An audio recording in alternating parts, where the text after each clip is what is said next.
স্বাগত ডিবিসি সংবাদে। আপনাদের সাথে আছি সুরভি আলম তরণী। এবারে জানাবো খবরে বিস্তারিত। শেখ মুজিবুর রহমানের ধানমন্ডি ৩২ নম্বরে বাড়িটি ভেঙে গুঁড়িয়ে দেয়া হয়েছে। ছাত্র জনতার বুলডোজার কর্মসূচির অংশ হিসেবে গেল রাত থেকে আজ পর্যন্ত ভাঙচুর চালানোর পাশাপাশি আগুন দেয়া হয় বাড়িটিতে। ব্যবহার করা হয় ৩টি এক্সকাভেটর। ভাঙচুর করে আগুন দেয়া হয় ধানমন্ডি ৫ নম্বর সড়কে শেখ হাসিনার বাড়ি সুধা সদনেও। উদ্দেশ্য একটাই, আর যেন কোনো স্বৈর শাসক মাথাচাড়া দিয়ে শোষণ করতে না পারে এ জাতিকে। বুধবার রাতের পর বৃহস্পতিবার ভোর থেকে আবারও শুরু হয় ধানমন্ডি ৩২ নম্বরে শেখ মুজিবুর রহমানের বাড়ি ভাঙার কাজ। ভেঙে ফেলা হয় বাড়িটি। অবশ্য দুপুর ১২টার পর ওই স্থান থেকে সরিয়ে নেওয়া হয় এক্সকাভেটর ও বুলডোজার। বিক্ষুব্ধ ছাত্র জনতা খুলে নিয়ে যায় ভবনের ইট, রড, গেট যে যা পেয়েছেন। দম্ভের পতনের স্মৃতি হিসেবেই এসব নিয়েছেন কেউ কেউ। প্রধানমন্ত্রী সরকার ছিল ১৫ বছর ধরে আমাদের বাংলাদেশ শাসন করছে, মানে বাংলাদেশ চুষে খেয়েছে এক কথায় যদি বলা চলে। সবকিছু করছে, এমন কিছু করে নাই যে তিনি বাংলাদেশ সরকারের সাথে করে নাই বা বাংলাদেশকে করে নাই। যুগে যুগে যারা জুলুম করেছে, যারা মানুষের উপর অত্যাচার করেছে, তাদের পরিণতি এটাই হয়েছে। যত শাসনামল দেখেছি, শেখ হাসিনার মতো জালিম শাসক কাউকে দেখিনি। এর আগে বুধবার রাতে গণঅভ্যুত্থানের মুখে ক্ষমতাচ্যুত হবার ৬ মাস পর ছাত্র সমাজের উদ্দেশ্যে শেখ হাসিনার ভাষণকে কেন্দ্র করে তৈরি হয় উত্তেজনা। সামাজিক যোগাযোগ মাধ্যমে মার্চ ট্যুর, ধানমন্ডি ৩২, বুলডোজার মিছিলের মতো আরও কিছু কর্মসূচির ডাক দেয় ছাত্র জনতা। সেদিনই রাত ৯টার কথা উল্লেখ করা থাকলেও ৮টা থেকেই ধানমন্ডি ৩২ নম্বরের বাড়ির সামনে জড়ো হতে থাকে বিক্ষুব্ধরা। ভেঙে ফেলা হয় বাড়ির মূল ফটক। শুরু হয় ভাঙচুর, অগ্নিসংযোগ। স্বৈরাচার, ফেসিবাদ ও আওয়ামী লীগ বিরোধী বিভিন্ন স্লোগানে ভাঙচুর চালানো হয় শেখ হাসিনার বাড়ি সুধা সদনেও। Rifat Tasnova, DBC News. ধানমন্ডি ৩২ নম্বরে ভাঙচুরের ঘটনাকে অনভিপ্রেত ও অনাকাঙ্ক্ষিত উল্লেখ করে বিবৃতি দিয়েছে অন্তর্বর্তী সরকার। এতে বলা হয়, ভারতে বসে শেখ হাসিনার উস্কানিমূলক বক্তব্যে ক্রোধের বহিঃপ্রকাশেই ভাঙচুরের ঘটনা ঘটেছে। আর পররাষ্ট্র উপদেষ্টা জানিয়েছেন, শেখ হাসিনার বক্তব্য বিবৃতি বন্ধে হস্তক্ষেপ চাওয়া হয়েছে দিল্লির। এ ঘটনায় ভারতের ভারপ্রাপ্ত হাইকমিশনারকে পররাষ্ট্র মন্ত্রণালয়ে তলব করে প্রতিবাদ জানানো হয়েছে।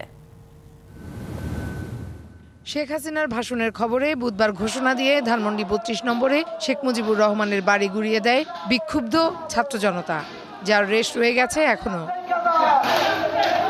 এদিকে ধানমন্ডি ৩২ নম্বরে শেখ মুজিবুর রহমানের বাড়ি ভাঙচুরের ঘটনায় বিবৃতি দিয়েছে অন্তর্বর্তী সরকার।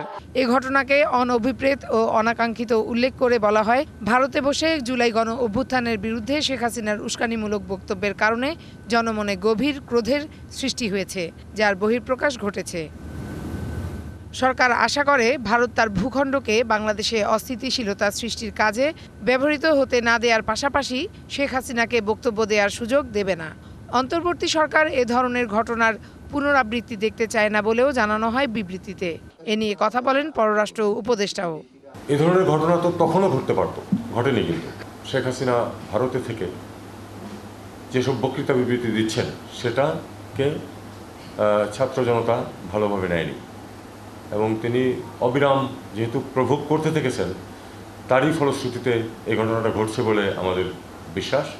পররাষ্ট্র উপদেষ্টা আরও বলেন, শেখ হাসিনার বক্তব্য বিবৃতি বন্ধে হস্তক্ষেপ চাওয়া হয়েছে দিল্লির। তবে তারা আমাদেরকে যা জানিয়েছে তা হলো যে তারা তাকে কোনো প্ল্যাটফর্ম দিচ্ছে না, কিন্তু উনি তার ফোন ব্যবহার করে কিছু করছেন এবং যে প্ল্যাটফর্মগুলি ব্যবহার করছেন সেগুলি তো হলো আন্তর্জাতিক, আমেরিকা ভিত্তিক ইত্যাদি ইত্যাদি। এটাই হলো ভারতের অবস্থা। এদিকে এ ঘটনায় ভারতের ভারপ্রাপ্ত হাইকমিশনারকে তলব করে প্রতিবাদ জানিয়েছে পররাষ্ট্র মন্ত্রণালয়। জবাবে শেখ হাসিনাকে প্ল্যাটফর্ম দেয়া হচ্ছে না বলে দাবি করেন ভারতের ভারপ্রাপ্ত হাইকমিশনার। এটাকে আমরা ক্ষোভের বহিঃপ্রকাশ হিসেবেই দেখব। Farhana Juthi, DBC news, Dhaka. এই মুহূর্তে ধানমন্ডি ৩২ নম্বরে আছেন আমাদের সহকর্মী কামরুল হাসান। আমরা সেখানকার সর্বশেষ অবস্থা জানবো তার কাছ থেকে। কামরুল হাসান, জানাবেন সন্ধ্যার পরিস্থিতি কি দেখছেন?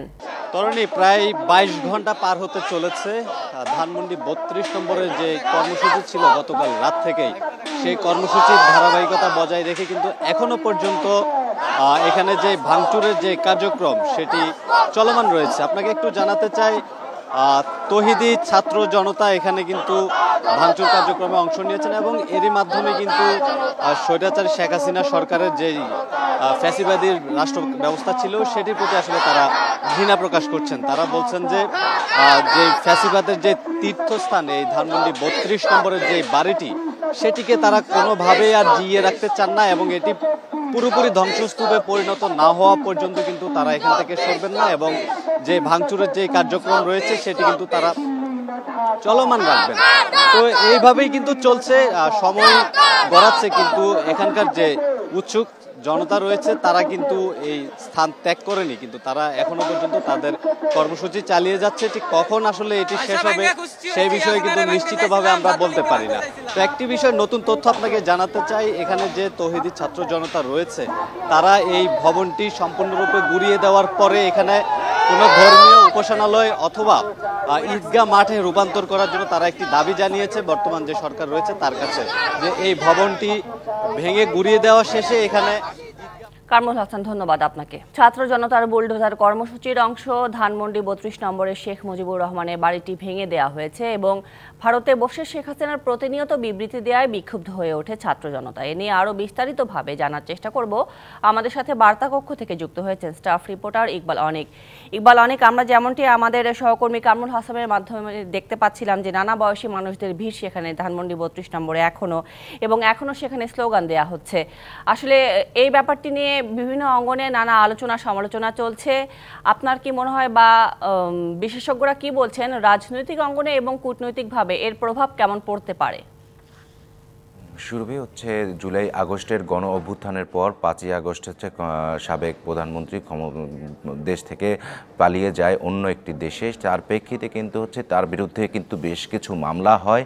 মামলা হওয়ার পর কিন্তু তার বিরুদ্ধে ওয়ারেন্টও হয়েছে এবং গতকালকে রাতের দিকে একটি বক্তব্যকে কেন্দ্র করে এই জুলাই আগস্টের যে বিক্ষুব্ধ যে ছাত্র জনতা রয়েছে তারা কিন্তু একটি কর্মসূচির ঘোষণা করে, মার্চ ফর ধানমন্ডি ৩২ বুলডোজার কর্মসূচি। তারই প্রেক্ষিতে কিন্তু গতকাল রাত ৮টার দিকে কিন্তু হচ্ছে বিক্ষুব্ধ ছাত্র জনতা ৩২ নম্বরে যে শেখ মুজিবুর রহমানের বাসভবনটিতে আছে সেখানে যায়।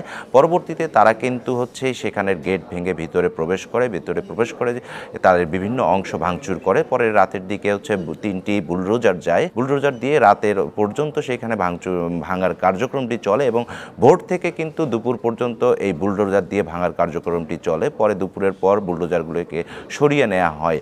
পরে কিন্তু দেখা গেছে ওখানে যে বিপ্লবী ছাত্র জনতা এসেছেন তারা কিন্তু একটি কথা বারবার বলেছেন যে বাংলাদেশে যাতে আর কোনোভাবেই ফ্যাসিবাদের জন্ম না হয়, আর যাতে ফ্যাসিবাদকে যাতে পুনর্বাসন করা না হয় এবং যারা ফ্যাসিবাদকে পুনর্বাসন করার চেষ্টা করবে তাদেরকেও কিন্তু প্রতিহত করা হবে।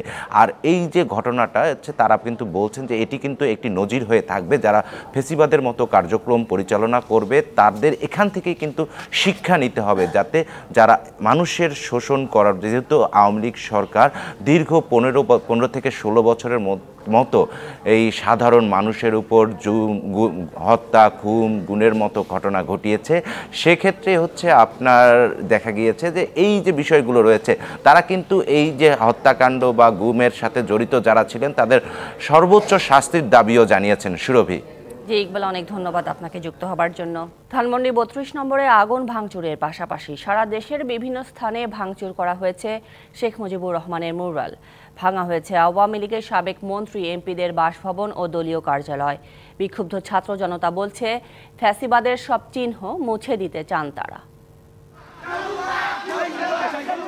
বৃহস্পতিবার দুপুর 12টার দিকে ভাঙচুর করা হয় আওয়ামী লীগ সাধারণ সম্পাদক ওবায়দুল কাদেরের নোয়াখালীর বাড়ি। দ্বিতল ভবনে ঢুকে ভেতরে থাকা আসবাবপত্র ছুঁড়ে ফেলা হয়, দেয়া হয় আগুন। এ সময় তার ছোট ভাই আব্দুল কাদের মির্জার বাড়িতেও ভাঙচুর চালানো হয়। এই ওবায়দুল কাদের বিগত 16 বছর পুরো বাংলাদেশের মানুষের উপরে নির্মম অত্যাচার করেছেন। এই স্বৈরাচারের থেকে এই শিক্ষাটুকু নিয়ে অন্তত আগামী রাষ্ট্র পরিচালনা করবে। রাজশাহীর বাঘায় দুপুর 12টার দিকে হামলা হয় সাবেক প্রতিমন্ত্রী শাহরিয়ার আলমের বাসভবনে। ভাঙচুরের পর দেয়া হয় আগুন। প্রায় একই সময়ে ভাঙা হয় রাজশাহী কলেজের বঙ্গবন্ধু মুরাল। বুধবার রাতে রাজশাহী বিশ্ববিদ্যালয়ে ভাঙচুর করা হয় শেখ মুজিবুর রহমানের মুরাল, মুছে দেয়া হয় 4টি হলের নাম। এছাড়া পুঠিয়ায় রাজশাহী মেডিকেল কলেজের সাবেক অধ্যক্ষ ডাক্তার নওশাদ আলীর বাড়িতে ভাঙচুর ও লুটপাটের অভিযোগ পাওয়া গেছে। নারায়ণগঞ্জে ডিসি এসপির কার্যালয় চত্বর ও আদালতের সামনে শেখ মুজিবুর রহমানের 3টি প্রতিকৃতি ভাঙচুর করেছে বিএনপিপন্থী আইনজীবী ও নেতাকর্মীরা। বিচার ব্যবস্থা যেন পক্ষপাতদুষ্ট না হয় সেজন্য এসব অপসারণের কথা জানান তারা। ছাত্রদের উদ্দেশ্যে শেখ হাসিনার বক্তব্য দেওয়ার প্রতিবাদে শেখ মুজিবুর রহমানের মুরাল এবং আওয়ামী লীগের মন্ত্রী এমপিদের বাড়িতে ভাঙচুর ও আগুনের ঘটনা বেশি ঘটে বুধবার রাতে। এটি খুলনায় শেখ হাসিনার চাচা শেখ আবু নাসেরের বাসভবন শেখ বাড়ি। বিক্ষুব্ধ ছাত্র জনতা ঘোষণা দিয়ে ওই বাড়িতে হামলা চালায়। এরপর 2টি বুলডোজার দিয়ে গুড়িয়ে দেয়া হয়। মধ্যরাতে ভাঙা হয় খুলনা বিশ্ববিদ্যালয়ের মুরাল কালজয়ী মুজিব। শিক্ষার্থীরা জানান, জুলাই আন্দোলনের 6 মাস পেরিয়ে গেলেও প্রশাসন এসব অপসারণের পদক্ষেপ নেয়নি। বরিশাল নগরের কালীবাড়ি রোডে গুড়িয়ে দেয়া হয়েছে আবুল হাসানাত আবদুল্লার বাড়ি। এখানে ভাঙচুর শেষে বুলডোজার নিয়ে যাওয়া হয় নগরীর বগুড়া রোডে। গুড়িয়ে দেয়া হয় আওয়ামী লীগের সিনিয়র নেতা আমির হোসেন আমুর দ্বিতল ভবন। ভোলায় বর্ষিয়ান আওয়ামী লীগ নেতা তুফাইল আহমেদের বাসভবন প্রিয় কুটিরে ভাঙচুর চালানো হয়। এ সময় ভবনের ভেতরে বাইরে আগুন দেয়া হয়। চলে লুটপাট। পিরোজপুরের সাবেক এমপি AKM আওয়াল, তার ভাই সাবেক পৌর মেয়র হাবিবুর রহমান মালেক এবং জেলা আওয়ামী লীগের সহসভাপতি আখতারুজ্জামান ফুলুর বাড়ি পুড়িয়ে দেওয়া হয়েছে।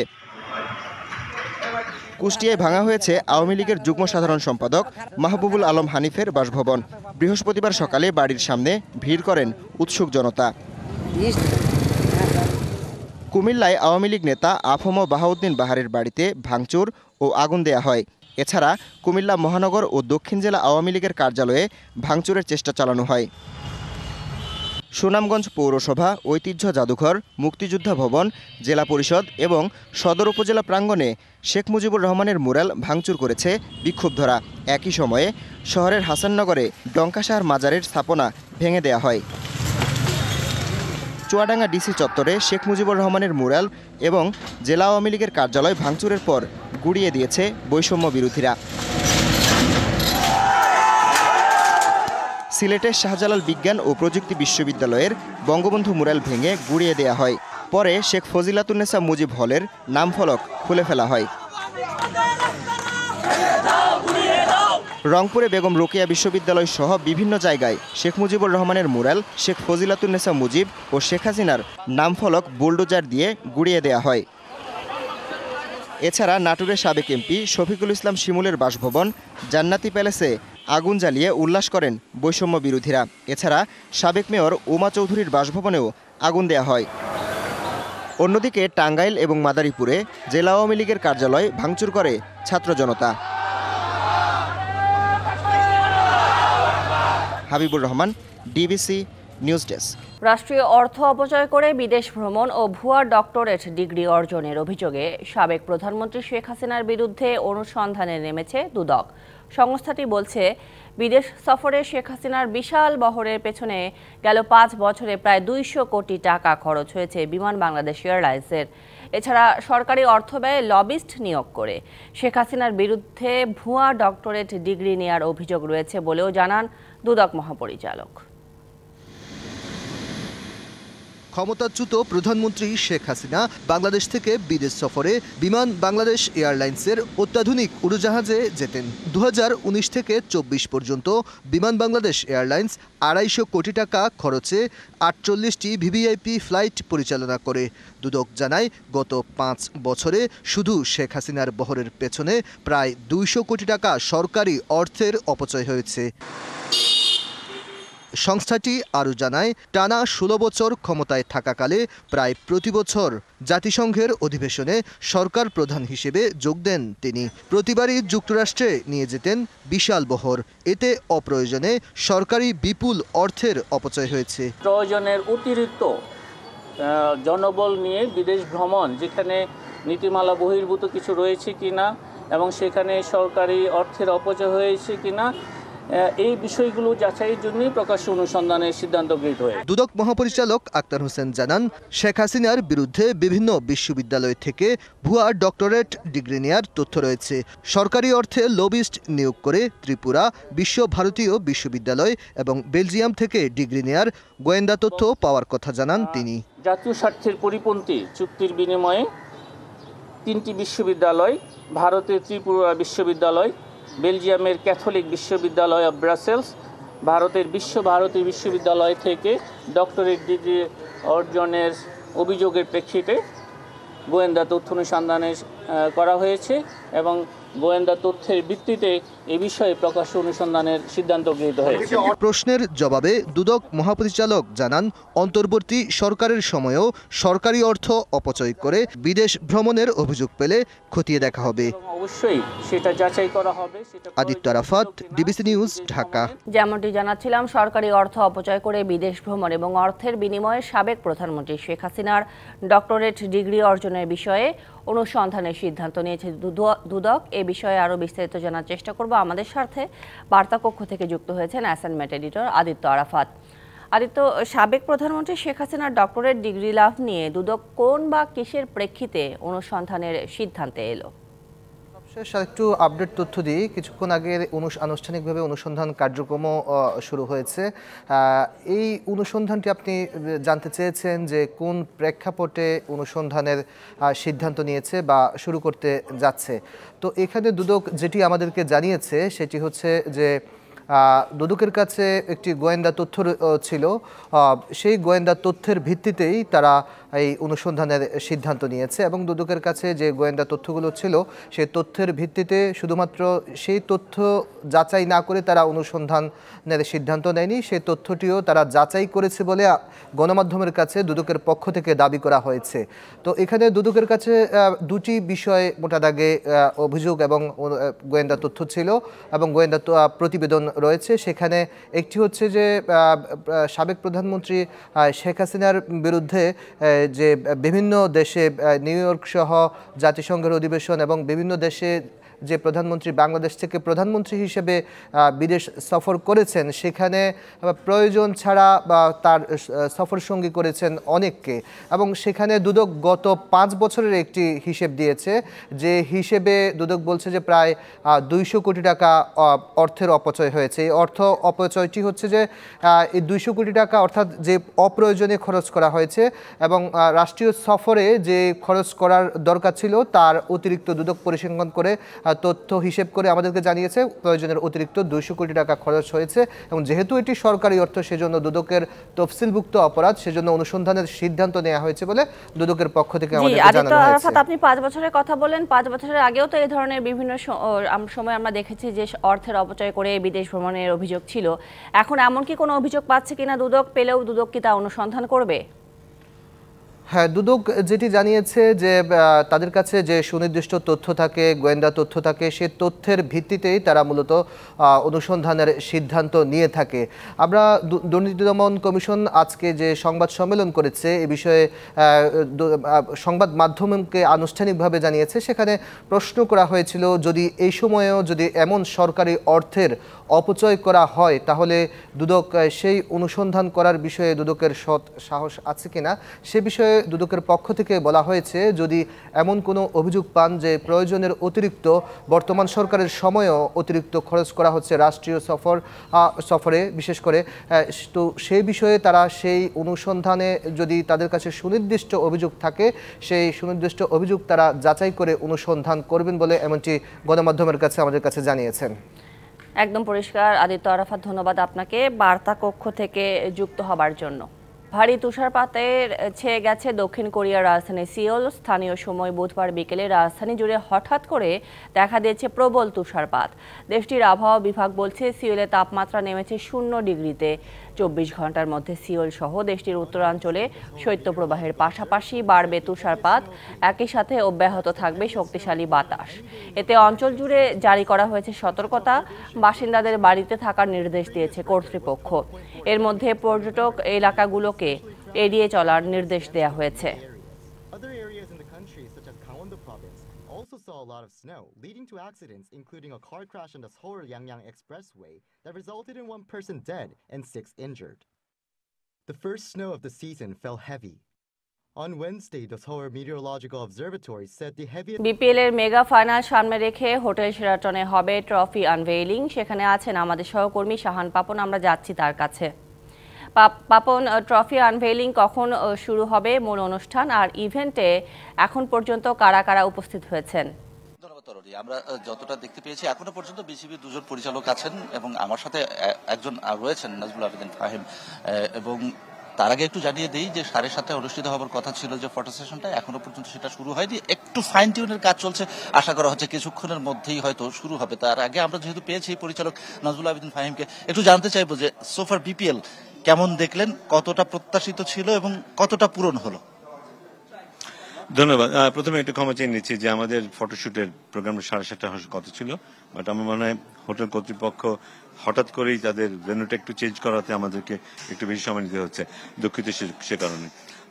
হ্যাঁ, অনেক ব্যাপার ছিল। ক্রিকেটের পয়েন্ট অফ ভিউ থেকে যদি বলি, অনেক ভালো জিনিস হয়েছে এবার। সবচেয়ে বড় কথা হচ্ছে রান হয়েছে, উইকেট খুব ভালো ছিল। আমাদের খেলোয়াড়দের মধ্যে আমরা যে কনফিডেন্সটা দেখতে চেয়েছিলাম সেটা দেখতে পেয়েছি। বড় স্কোর, বড় রান হয়েছে, দলীয় রান হয়েছে, বড় ইন্ডিভিজুয়াল বড় রান হয়েছে। এখন শেষ ওভারে যদি 15 রান বা 17 রান দরকার হয়, এমন ক্রিজে আমাদের ছেলেরা থাকে, তখন আমরা এখন খেলাটা ছেড়ে দিচ্ছি না। সো আমার মনে হয় এই দিকগুলো খুব পজিটিভ দিক। দর্শক এসছে, প্রচুর দর্শক এসছে, মানুষের সাপোর্ট পেয়েছে আমরা দারুণভাবে। আমার মনে হয় মিডিয়াও দারুণভাবে পাশে ছিল আমাদের। অ্যাট দ্য সেম টাইম এটা ঠিক যে বিপিএল পেমেন্ট নিয়ে অনেক সমস্যা হয়েছে। 2-1টা দল বিশেষ করে পেমেন্ট নিয়ে সবসময় সমস্যা ছিল, এর আগেও অনেকবার সমস্যা ছিল।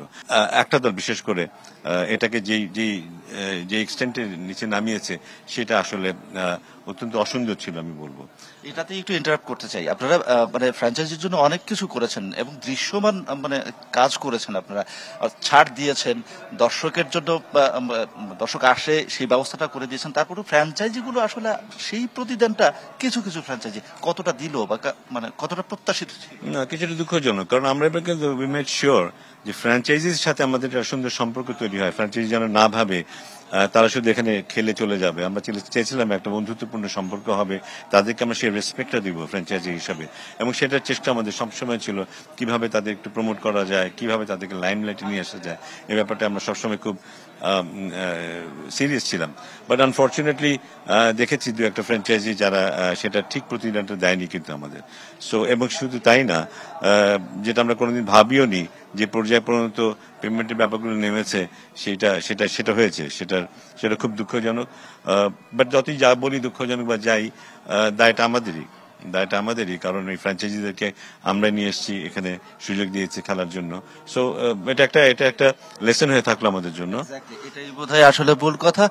অর্থাৎ এখান থেকেও একটা শিক্ষা নেওয়ার ব্যাপার আছে যে আমি কাকে ফ্র্যাঞ্চাইজি দিচ্ছি এবং তার কাছ থেকে কি প্রত্যাশা করছি, সে কতটা দিতে পারবে, সেই বিবেচনাগুলো আগামীতে আসলে বিসিবি করবে এবং আরো একটি সুন্দর বিপিএল নিশ্চয়ই আয়োজিত হবে এবং সেই সুন্দরের মধ্যে দিয়ে বিপিএল এর খোল নলচে পাল্টে যাবে, সেরকম কিন্তু প্রত্যাশা মানে বরাবরই করা হয়। এবং এইবার যে কাজগুলো আমরা যেটা দেখলাম ইতিবাচক অনেক কিছুই আছে, তবে ওই একটা কথা বলতে হয়, আলোর মাঝে কিছু সময় কালোর কষ্ট বোধহয় থাকে, না হলে আলোটাকে ঠিক বোঝা যায় না। বিসিবির যে প্রচেষ্টা সেটা কিন্তু আসলে দৃশ্যমান হয়েছিল। সুতরাং এ নিয়ে বোধহয় এখানেই ফুল স্টপ করা যায়, কেননা রাত পোহালেই কিন্তু ফাইনাল ম্যাচ, সেখানে একটা জমজমাট লড়াই দেখার প্রত্যাশা। একটু পর ফটো সেশন হবে, 2 অধিনায়ক অর্থাৎ ফরচুন বরিশাল এবং চিটাগং কিংসের অধিনায়ক ট্রফির সাথে ফটো সেশন অংশ নেবেন, সেখানেও আমরা আসলে যাব। তো এখানে এই পর্যন্তই ছিল এই অনুষ্ঠানটা। আসলে একটু পর ফটো সেশন। তরুণী, শাহান পাপন, ধন্যবাদ আপনাকে। সংবাদ এই ছিল এখনকার মতো। ডিবিসি নিউজের সংবাদগুলো পড়তে ভিজিট করুন dbcnews.tv আর ভিজিট করুন ডিবিসি নিউজের ফেসবুক পেজ এবং ইউটিউব চ্যানেল। সঙ্গে থাকুন।